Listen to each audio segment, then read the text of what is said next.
Civil अगर कम हो, उसमें सुधार करना हो, तो ऑप्शन क्या है? उसमें डिपेंड करता है। जैसे आपका सिविल पहले है कितना, बहुत ही कम है या थोड़ा सा मतलब ठीक ठाक है, बहुत ज़्यादा डैमेज नहीं हुआ है। 450 सिविल 450 सिविल मतलब बहुत ज़्यादा डैमेज हो चुका है। पहले 2 साल पहले। हाँ, तो उसके अंदर ऐसा होगा कि पहले आपको कोई छोटी मोटी लोन लेनी पड़ेगी, जैसे कोई कोऑपरेटिव बैंक से, क्योंकि जब सिविल बहुत ज़्यादा डाउन होता है ना, तो जल्दी कोई बैंक आपको लोन देगी नहीं। ठीक है, 450 मतलब मान लो कि आपने बहुत डैमेज करी है। सबसे पहले ढूंढना पड़ेगा उसका रीज़न क्या है, कि भाई क्यों डैमेज हुआ है। सिविल को सुधार करने के लिए हमको क्या करना पड़ेगा? वही आपको बता रहा हूँ कि सबसे पहले तो आपको ढूंढना पड़ेगा कि रीज़न क्या है, खराब क्यों हुआ था।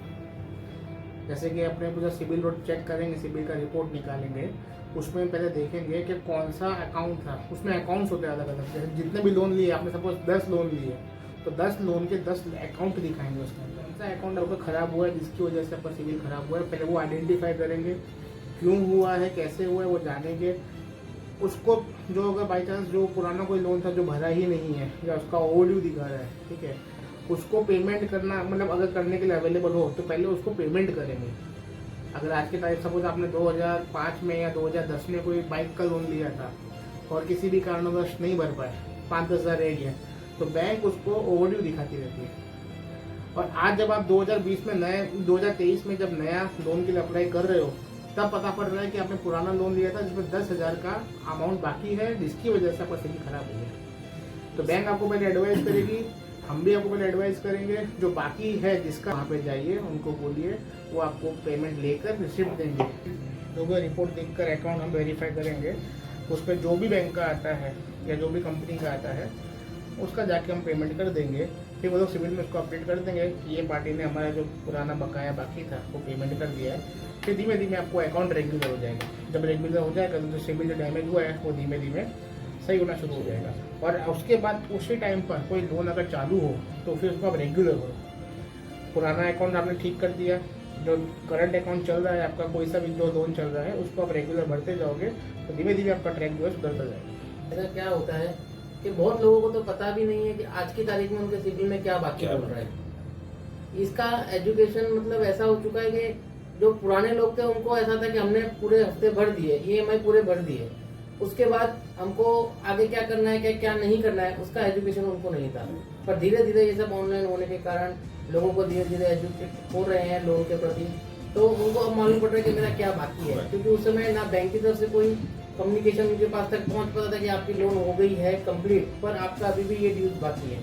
और उनको अगर टाइम से रिपे नहीं करते हैं तो धीरे धीरे वो बढ़ता जाता है, और जितने दिन और लंबा बढ़ता जाएगा उतने दिन उसके ऊपर वो पिनल चार्जेस, बैंक इंटरेस्ट वगैरह वगैरह लगता जाता है। तो वो छोटी अमाउंट बहुत बड़ी हो जाती है, जिसके कारण उनका सिविल स्कोर और भी ज्यादा धीरे धीरे डैमेज होता जाता है। तो आप इसके लिए सबसे इजी पॉइंट यही है कि आज की तारीख में आप पता करिए, सिविल से जानिए, या कहीं से भी आपको रेफरल मालूम पड़ता है कि आपने पुरानी जो लोन ली थी उसमें अगर कुछ बकाया है तो तुरंत उस बैंक को कांटेक्ट कीजिए और आज की तारीख में जो बकाया है वो भर दीजिए। तो ऑन द स्पॉट मतलब 1-2 महीने के अंदर वो सिविल में रिपोर्ट हो जाएगा, वो आपका अकाउंट जीरो हो जाएगा, फिर धीरे धीरे आपका सिविल स्कोर बढ़ने लग जाएगा।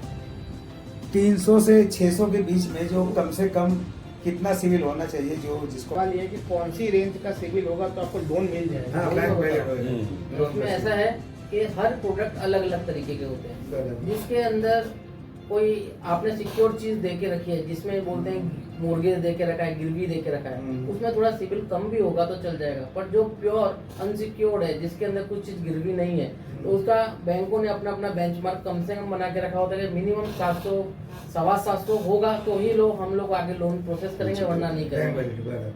उसमें ये होता है। और जो सिक्योर चीज होती है तो उसमें थोड़ा बहुत सिविल कम भी होता है, तो बैंक कॉल ले सकते हैं। इन्होंने अपने प्रोडक्ट के हिसाब से बेंचमार्क बना के रखा है कि मिनिमम 500 होना चाहिए, मिनिमम 550 होना चाहिए, मिनिमम 600 होना चाहिए, या मिनिमम 700 होना चाहिए।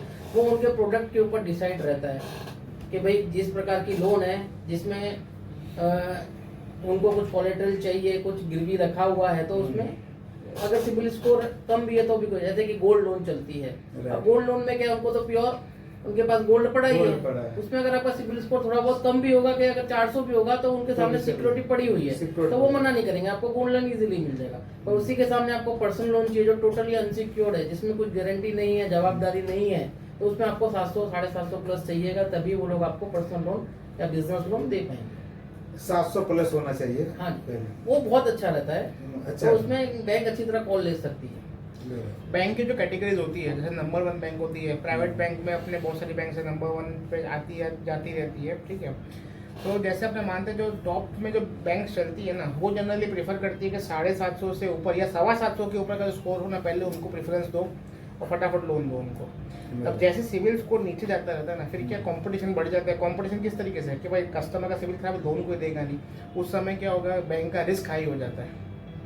बैंक का रिस्क हाई हुआ तो आपसे क्या करेगी, आपसे रेट ऑफ इंटरेस्ट ज़्यादा लेगी। तो जैसा सिविल स्कोर कम होता जाएगा, बैंक का रिस्क जहाँ बढ़ता जाएगा, उतना रेट ऑफ इंटरेस्ट जो भी चीज़ आप लोगे उसका बढ़ता जाएगा। और जितना सिविल स्कोर आपका अच्छा होगा, उतना ही कम रेट पे आपको पैसा मिलेगा।